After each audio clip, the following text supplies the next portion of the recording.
everyone, this is ThePandaPhotographer from 616studios.com. Welcome to the channel. Today I want to talk to you and make sure that you guys are really utilizing the Godox X1T triggers for your Canon, Nikon, Sony, Pentax, or Fuji cameras.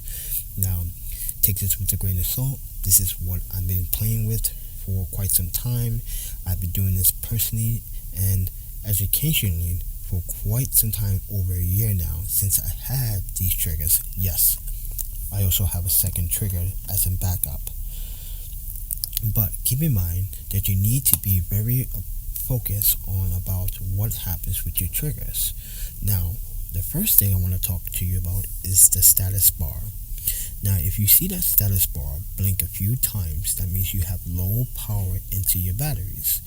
And that means that either you leaving the auto assist light on, or you have used the batteries for quite some time and you use it quite often. So I recommend replacing the batteries. So if you ever seen this status bar blink few times, that means it is actually the batteries have low battery. Replace them right away. The second thing I want to talk about is the autofocus assist lamp. If you turn this on, this is your autofocus assist lamp. I only use this feature in low light situations or low light environmental shoots. Now keep in mind, and take this with a grain of salt, that you can use this in the daytime, but I don't recommend it because your eye detection photos or face detection features on your cameras will detect the face instantly during daylight hours. Low light situations, it will not. And in some cases with the Sonys, yes, it still would detect the eye, especially with the A9. So if you're using the A9, please be aware of that even in low light situations, and I noticed this with the A9, that it would autofocus in low light situations, but this would definitely help in low run. So to save power, turn it off. But if you read my review on 616studios.com, I leave the link down to my website down below in the description.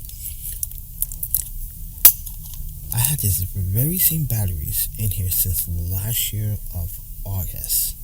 Okay, these batteries have been in this trigger for a very, very long time. So this is not a gimmick. This is not a lie. This is personally hands-on with the trigger, and telling you from experience that I haven't replaced these batteries yet. So, and I don't think I will be replacing these batteries anytime soon, I think. But I do want to talk about some of the features that you guys may or may be missing out on. Yes, this trigger does support TTL. Yes, it does. So, but, and if you guys don't know what TTL means, it means through the lens. So keep that in mind. But we're going to turn it on. We're going to go to hold down on function. And we're going to start from 0. 0 function is synchronizing the delay settings. Okay? If you want to just delay the settings, that's up to you. It's based on your terms. It's based on your preference. So take it with a grain of salt. The next, press down again.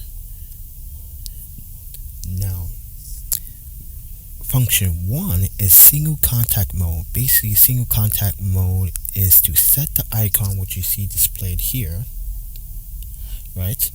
And basically what that helps you is to devise to set the transmission up to a single contact mode when using it in a trigger with a flash by PC cord or through a camera single contact. So keep that in mind. I haven't played with that feature yet, but I sure will do it soon, sooner or later at some point. But other than that, if we go to function 2, so this is the zoom settings. Most people will use the zoom settings on the speed lights, and speed light settings is to direct the light to the talent, so there's not a lot of light spread beyond the talent. But you can also set it onto the trigger as well. I don't play with this much, but keep in mind you can set the zoom onto onto this trigger. Function 3 is when a PC sync socket is connected to a camera or camera flash. That means N would mean PC function socket connected to a camera. PC out would mean PC sync socket connected to a flash. So those are the three options you have for function 3. Function 4 is when you have multi flash on and off. So you can turn it on by turn it on by pressing group, on, off, by changing the dial off, on, and that's pretty much it. And now press group again. Now function 5 is minimizing power output in manual mode and multi mode as well. So if I wanted to change the power output to 256 power, I can, but I always keep it and I recommend it at 1/128th power, always. Alright, so you can change the output in and out in multi mode. So you can go as down as I think you can go as down, on these two you can go 128 and 156. So keep that in mind. Other than that, press function again to set it. Now function 6 is to number the groups. So basically, if you just want to press group again, if you just want to have 3 groups, A, B, and C, you can't. If you want to have A, B, C, D, E, like I do, you want to set it at 5. So simple explanation as that. Press group again to set. And 7 is to have the beep on the trigger, which does drain the battery. You would set it by pressing group. And basically you set it off and on if you want. Now keep in mind, when you have it on multi groups of 5, if you press group down for 3 seconds, you can change the output for all 3 at the same time. But keep in mind, when you are doing that, make sure you set it up individually first. So you go group, say you want this 1/8, group, you want this 1/16, and you want this 1/32, and you want this one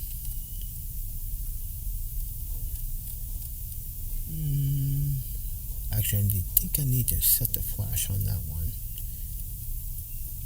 mode. There we go. I want this 1/64, and other group TTL, I want this at 128. So press OK, and everything is set. So now if you press the group button down 3 seconds, it will change the power output for each channel in each group at the exact same time. So keep that in mind. Other than that, that's pretty much what I need to tell you guys, other than basically that this does support TTL, this does support manual mode and multi-function mode very well. It's very it's very effective. Not only that, it can actually support up to 12 or more flashes on this one trigger. That is the key about this trigger, that I have tested it with 12 flashes without using slave mode, and it worked perfectly fine. Keep in mind that when you do use more than 12 flashes, it does drain the battery. So keep that also in your mind, that when you use more than 8 flashes, it does drain the battery more, because it has to pull out more juice and pull out that signal more. So keep that in mind. Other than that, if this has helped you, please do support the channel by hitting the like button for one. That'd be nice. Also, share and leave a comment down below. But not only that, visit my website at 646studios.com to support this channel by hitting the PayPal for $1, $2, or $5.